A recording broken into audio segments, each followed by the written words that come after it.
video. I don't know how this is possible with my account, but maybe, you know, because I've been so cool with TextNow, but my TextNow phone number gets verified through Signal app. So the Signal app, you get verification. You can verify your Signal with TextNow.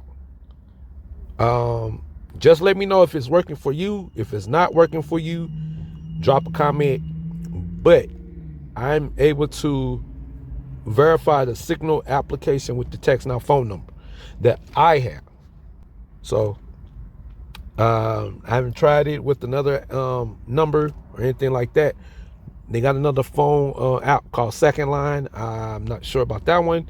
And for the person that had a question about Second Line working on TextNow, yes, it works on TextNow too. So, but Signal can get verified. The private messaging app, it can get verified through the TextNow phone number that I have.